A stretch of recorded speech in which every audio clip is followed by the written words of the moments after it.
The Lahaina Banyan Tree was planted in Lahaina, Maui on April 24th, 1873, a gift from missionaries in India to mark the 50th anniversary of the arrival of the first American Protestant mission. When the Lahaina Banyan was planted, it was only 8 feet tall. Today, the tree stands over 60 feet high. It has 46 major trunks, and over the years has provided ample shaded space for locals and visitors to escape the Lahaina sun. But like many landmarks and gathering places, the Lahaina Banyan was completely engulfed in flames during the devastating wildfire on Maui this summer. Once the flames were extinguished, though, locals were relieved to see that the tree still stood.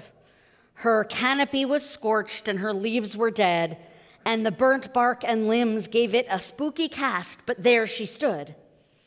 Perhaps not surprisingly, that banyan tree has become a source and a symbol of hope, of possibility, and of the potential for post-traumatic growth. Residents and arborists alike have their eyes on the famed and beloved tree, wondering whether in the end it will survive. In late August, the arborist caring for the tree told the community that while all of her trunks have living tissue behind the bark, she is low on sap. She, they said, is in a tree coma.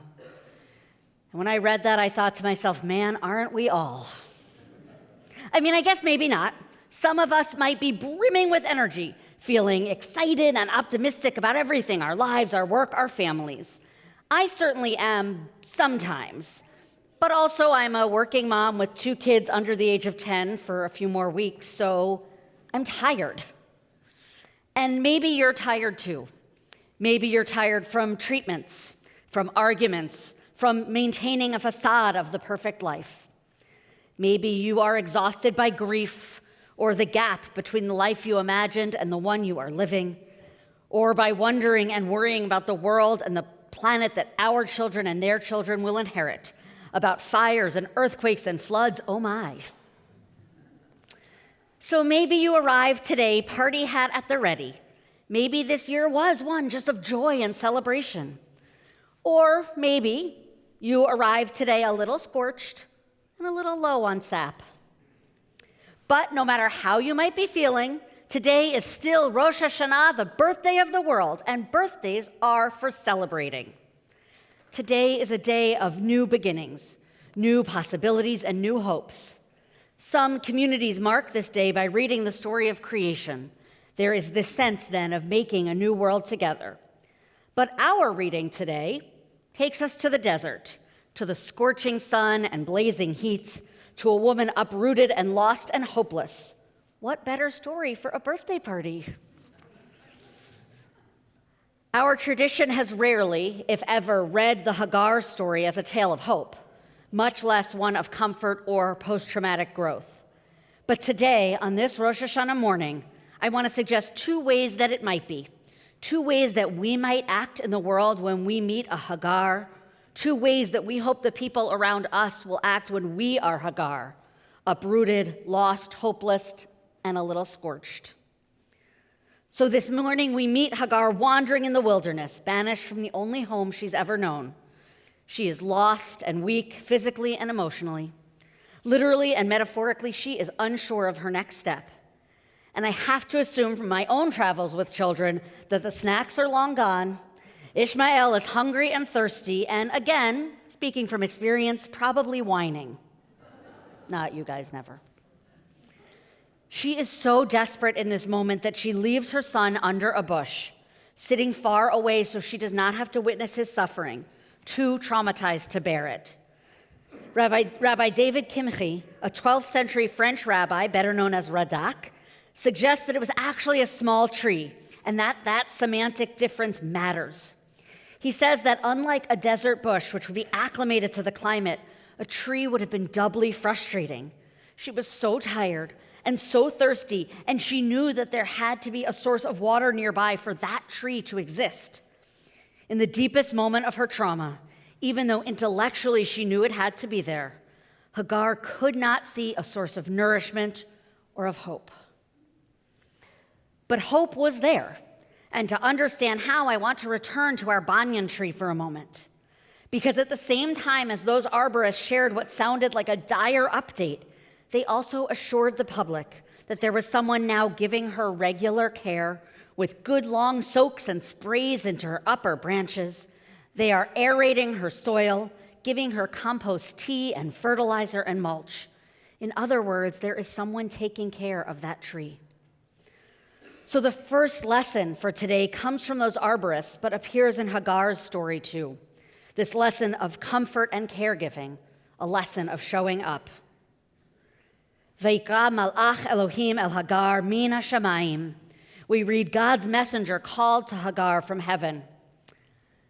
Secretly, well, not so secretly now, a country music fan, one of my guilty pleasures is an Alabama song called Angels Among Us, which was a Christmas-time hit of 1993.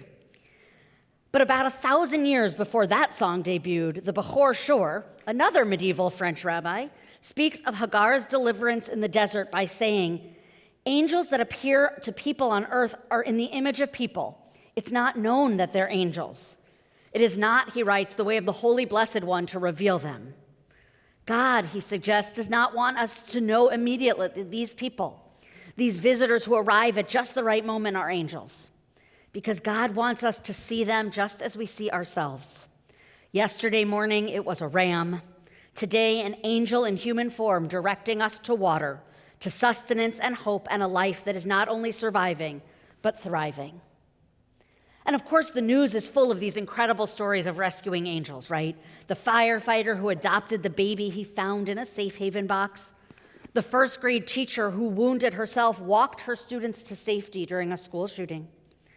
The cardiologist who stopped his half marathon to save not one, but two runners by giving CPR during the race. So I believe, as Alabama sings, there are angels among us. But life isn't always that dramatic, and sometimes angels rescue us in much quieter ways. The angel might be a distant colleague whose note after the death of a parent opens up a new friendship. The angel might be a friend who, without asking, drops cartons of art supplies and projects to occupy your children while you are caregiving an ailing parent. It might be the friend or the spouse or the child who sits wordlessly next to you during treatment, or the one who sends texts that they know will make you laugh. It might be that friend or child who walks around the block with you as you rise from your days of Shiva. You don't have to literally save someone who is drowning to be their angel. More often, just showing up, picking up the phone, dropping off a meal, that's what's required. Angels are the ones who just show up again and again, whether you've asked them or not. Lesson 1A, little parenthetical. We can and we should be someone's angel. My rabbi, Brene Brown, says that true compassion comes from knowing our own darkness well enough to sit in the dark with those who need us. Show up. And it's not only the angel's appearance which teaches us about hope, but their words. So lesson number 2. In the opening note of their book on trauma, resilience, and healing, Dr. Bruce Perry and the one and only Oprah Winfrey say that if we are willing to explore the question, what happened to you, we might discover a path forward. Their contention is that in meeting someone else's pain, or maybe even our own, the fundamental question we ask should not be, what's wrong with you, but rather, what happened to you? So perhaps the angel of our story is an Oprah fan, because seeing Hagar, they say, Vayomer la, ma lach Hagar. What troubles you, Hagar? Fear not, for God has heeded the cry of the boy, Ba'asher Husham, where he is. What troubles you, Hagar?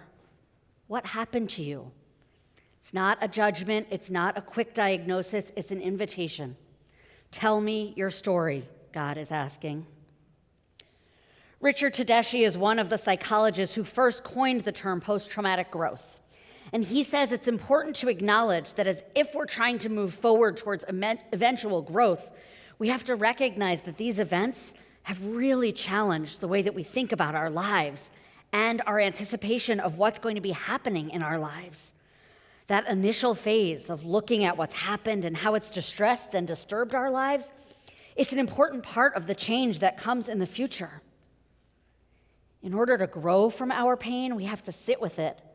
And as Rabbi Noble suggested yesterday, we have to share it. In 2018, the Columbia University Medical School established the Department of Medical Humanities and Ethics. Among its programs is the Narrative Medicine Program, a coin termed in 2000 by department head Dr. Rita Sharon. Seemingly countercultural in our nation of privatized 15-minute healthcare, Dr. Sharon maintains that listening to a patient's entire story, as opposed to just listing various symptoms, is possible and vastly preferable. Imagine, she explains, an elderly woman comes into your clinic complaining of back pain. Have you had an x-ray? Are you taking any medication? Have you seen a neurologist? The woman says, well, I can tell you what makes my back hurt. It's when I pick up my grandson and I get this feeling at the base of my spine. The doctor might then say, well, what happens if you try aspirin or Motrin? Does that help? What's wrong with you? And what's the easiest way to fix it and move on? But another doctor, continues Sharon, if he was trained by us, would say, tell me about your grandson. And the grandmother would say, well, he's 18 years old and has autism. And I'm the one who's been raising him since birth, but he's bigger than I am now, so it's really hard to pick him up.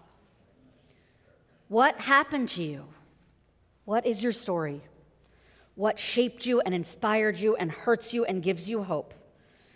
At its heart, narrative medicine is the commitment to hear what patients really have to say, to see them in their humanity rather than in their medical status.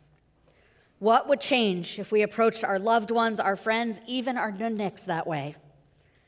God meets Ishmael ba'asher hu sham, where he is. God meets Hagar and Ishmael in their fullness, exactly as who and what they are. Can we do the same for ourselves and for others?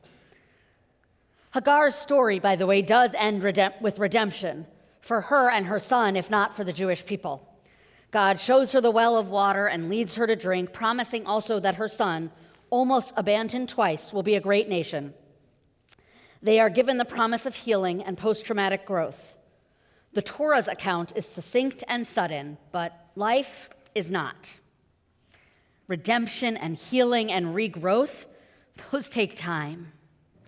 My colleague, Rabbi Michael Latz, reminded me that we don't heal trauma through grand gestures or suddenly. We heal it with gentleness and tenderness and showing up for each other over and over again. We heal it in meal trains and Yizkor services and in laughter and with reminders in our calendar to check in days and weeks and months after with our people. We heal it by sharing our humanity and seeing it in others, in approaching their stories with curiosity and not judgment. And guess what? Just the other day, just in time for this new year, this day of the world's birth, this day of new beginnings, botanists on Maui noticed a bright green leaf growing amidst the many trunks of the Lahaina Banyan. Shana Tova.